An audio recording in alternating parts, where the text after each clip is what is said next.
Silent Hill 2 is a game that could be one of the most analyzed pieces of video game history ever made.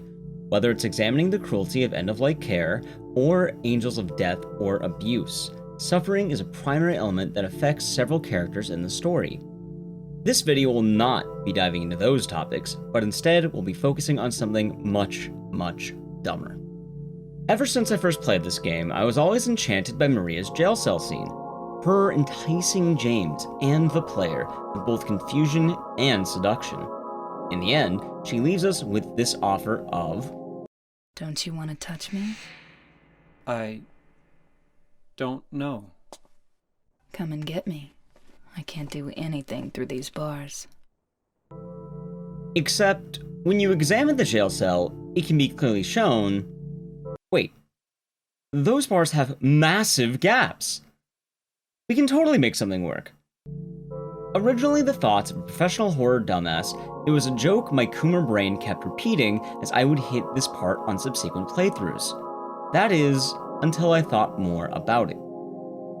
Silent Hill 2 is a game where every detail has a purpose, whether it be more obvious like enemy designs based around James's psyche, to even showing that certain items don't hold any weight. Everything can be analyzed and there is intent behind each object and interaction. The meat of what I'm getting to here is Silent Hill 2 absolutely confirms the size of James Sunderland's penis, and this video will be erecting the evidence to harden it. I want to note that this video will absolutely have spoilers and will be diving into some of the lore of this game and major plot points. If you don't want to be spoiled, please play or watch the game somewhere. This will primarily be pulling information from the original game, although I might feature some remake points. You might be thinking at this point, is he stupid? Hear me out real quick. Why can't they do anything between the bars? My answer to this is simple. James's cock is absolutely massive. More specifically, it's extremely wide. Think of it kinda like a cheese wheel. We can theorize why this is, but first, let's take a look at some of the facts. If we take a look at the Maria scene once again, near the end, we can see Maria say, "I'm here for you, James. See, I'm real." Now obviously when you play the games, we end up figuring out Maria is not real, but instead a manifestation of the town to torment James.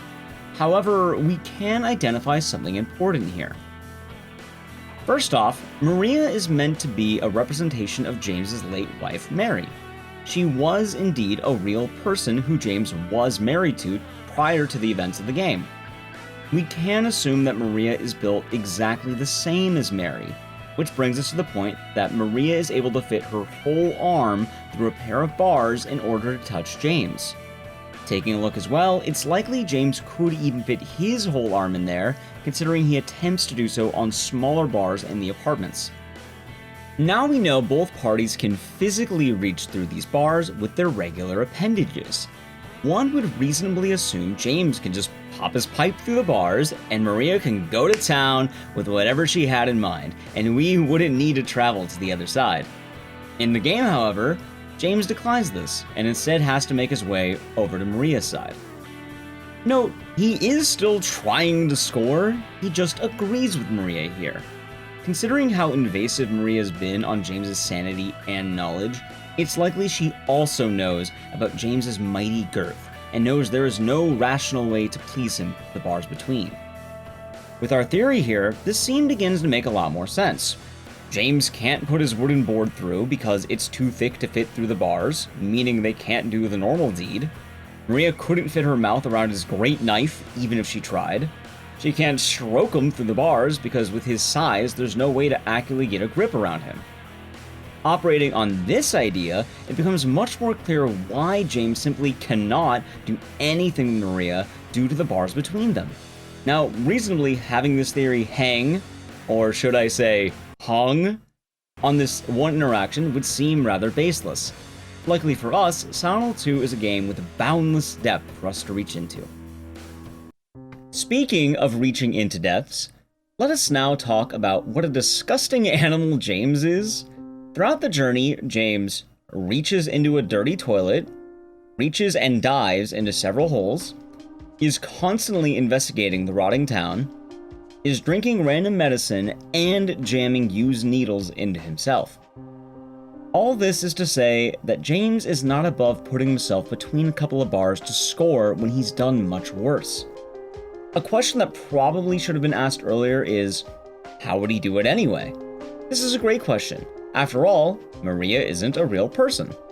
Even if he could in theory score with her between the bars, how would he do it anyway? Luckily for us, this question is already answered.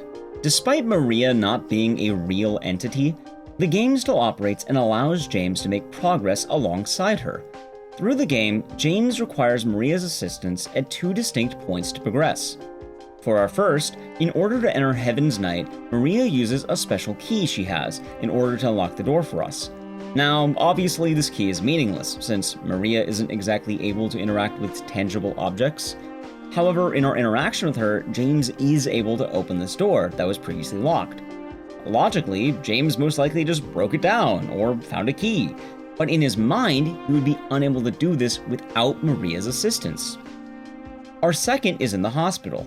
There is a shut fridge that requires additional strength from Maria to open, which then gives us the lead ring, a mandatory key item used on the area's final puzzle. Maria wouldn't be able to add any real strength to this fridge, and it's more likely James either put in more effort himself or use the pipe to gain leverage and open this. That being said, without Maria's presence, James is unable to open the fridge, but in reality, he can do it without her. We have examples of James doing actions with Maria's assistance, despite her not actually doing anything. It would be an absolute fact to say if James did engage in hard/hard action with Maria, he would again be simulating the real thing while actually doing something else. While the image of a pathetic widow jerking off in an abandoned prison is not the happiest image, it is an absolute fact within the game's universe that he would do this if James were able to either physically reach Maria or do anything between those bars. Considering James's intent to bolt the head directly to Maria as soon as possible and not even give the bars a chance, it says a lot more about his endowment, further proving our point. On the topic of sexuality in Silent Hill 2, there is nothing more dire than Angela's situation. Angela is a woman broken by the unfair life she was given who has frequent encounters with our protagonist James. As the game progresses, we get a deeper insight into what had happened to Angela and her depressing story. The 2 points I want to bring up here are the abstract daddy fight and her final scene in the fire hallway. Before we get into these, I do want to note that while this video may be a sillier one, Angela's story is quite heavy, and this isn't going to paint her plight in a joking light, especially with all the current bad faith takes on this character as of lately. I wanted to point this out now. In the original game, the Abstract Daddy Arena is a disgusting representation of Angela's father, and the abuse he would deal to her. We start with Angela pleading for her father to stop, and end with her slamming a TV down onto the corpse of her father. To us, we may have seen a monster representing what he had done. To Angela, it instead is more sinister, since nothing could be worse than her father himself. The idea to note here is James and Angela do not see the same monster. In fact, it's an absolute certainty they don't even see the same room. For most of the game, everything is kept vague about what each person sees. It is not until our final meeting with Angela that James comments that the room is hot as hell, and Angela mentions, For me, it's always like this. Clearly up until this point, while they have been in the same town, they have not been seeing the same images. All of this culminates to the fact what James does see in the Abstract Daddy fight. Now, our focal point here is not the fight itself, but the room. The room is a disgusting representation of Angela's abuse, a fleshy wall with pipes plunging in and out, showcasing clear sexual imagery. The grand point I'm making is the pipes. This room is how James perceives the abuse of Angela, and clearly the pipes are representative of a man's penis. The most important part of all of this, and all this has led to, is the size of these pipes. The powerful imagery this room has serves as great evidence for James's own mighty pipe. When you take a look at this perspective, it makes sense that when you have a wall with a bunch of incredibly girthy dicks coming out of it, James would assume all penises must look like this, with his own being the base. While in theory we could argue that James could have seen another man's package for reference, this is incredibly unlikely to be the case. Silent Hill 2 takes place in the 1980s, before the era of rampant dicks online and mainstream pornography. There's a good likelihood that his exposure to the manhood of other dudes is lower than one would expect. It's at this point as well I want to point out that Silent Hill doesn't shy away from body-accurate symbolism. When we are dragged into Eddie's realm during his boss fight, we notice that the meat in Eddie's arena is designed exactly like his own body. It wouldn't be hard to imagine the same principle for James would be in effect here. One could argue that James could have seen an example while in school. However, we must also realize that James would have most likely been attending classes in the 1960s, a time well before sexual education had become more mainstream. As well, James is likely incredibly dumb due to how many of his decisions we see, and it's believable he wouldn't have paid attention at all even if it were present. The last major area of the game I want to bring to light here is Mary, and specifically the relationship between James and her. Mary at all points is the driving force behind this game, from her terminal illness hospital stay to her letter being the lure that calls James to come to Silent Hill. While we don't know all the details surrounding their exact relationship, we can use a combination of what the game and novel give us, along with some general assumptions to paint a nice starting picture. James and Mary are a married couple and were married up until her death. They spent their honeymoon in the town of Silent Hill, which is notably the last time she was happy, since she would fall ill shortly after this trip. According to the novel, they apparently met at a house party, which started a blazing passion between them that would then form their marriage. All of this happens at least 3 years prior to the start of the game. For their relationship, considering James and Mary are likely to be a fairly average couple, we can assume they probably dated for a few years before tying the knot. Now that we have a timeline of events, the things to focus on for now are going to be Mary's illness and the timeline of marriage. Almost immediately upon getting married, Mary is diagnosed with a terminal disease that gives her 3 years to live. End-of-life hospital stays are some of the most heartbreaking situations a person can be thrown into, from dealing with the loss of a loved one to everyone around them breaking down in their own way. Things get quite difficult for all involved. A notable theme within Silent Hill 2 is the sexual frustration of James. With his wife on her deathbed, this is something he is actively struggling with during the game's events, as we get to see some of his own sexual demons in the form of the nurses and Maria. According to the novel and some interactions, James would heavily cope with his demons by drinking. For these 3 years, James would suffer sexual frustration and guilt due to his inability to get with his wife. An unfortunate fact is, often whenever a woman is on her deathbed, men are much more likely to leave or divorce their spouse, including even cheating on them. In addition to supporting this, according to this article from Science Daily, it's even worse the shorter the marriage is. Considering all this guilt, the short marriage, and the disease, it isn't looking the best for James and Mary. It is never clearly painted whether or not James strayed from Mary during this period of time, but with everything mentioned, I have the ultimate answer.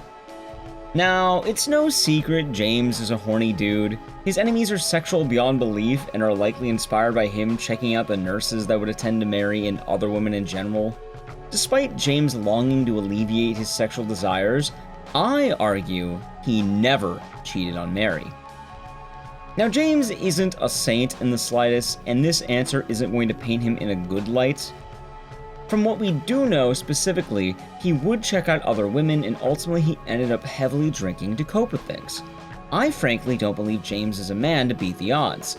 The idea of a strong relationship lasting through the disease is sweet, but James had been a weak man at many points. However, why do I think he didn't cheat? Because he literally can't. All of this buildup is solely due to the fact that once again, James is packing absolute meat that no normal woman can handle. Assuming James tried to cheat, any woman he'd managed to try and score with would be terrified and unable to handle his powerful girth. It's even more likely that James would realize this and wouldn't do anything beyond ogling other women. The reason he and Mary exploded in so much fiery passion initially when they met makes sense due to the fact that they are matching puzzle pieces, James being large and Mary being deep. James breaking down in the way he did makes much more sense when we consider this fact. Yes, what I am arguing here is their relationship, and the reason it worked so well prior to the disease is the fact that James and Mary were quite literally built for each other. It does get harder to prove this, however, we actually have some arguments that can minorly support this point. For one, it makes much more sense why Maria would be offering her services to James, knowing again she is a one-to-one copy of his wife. The ecstasy this sexually deprived man feels knowing he'll once again be inside of his perfect match is almost poetically perfect bait in this case. Now, we don't exactly get a distinct look at this angle of Maria to confirm this, but we do have a few other supporting factors. James is a man that, during his time in Silent Hill, is constantly jumping down wide, deep holes. A sane man wouldn't plunge into these. However, James is a man all too familiar exploring exciting depths, and to him, this nightmare is more of a perfect fantasy. Lastly, I want to point out the weird layout of our finale, with Mary being at the top of a tower.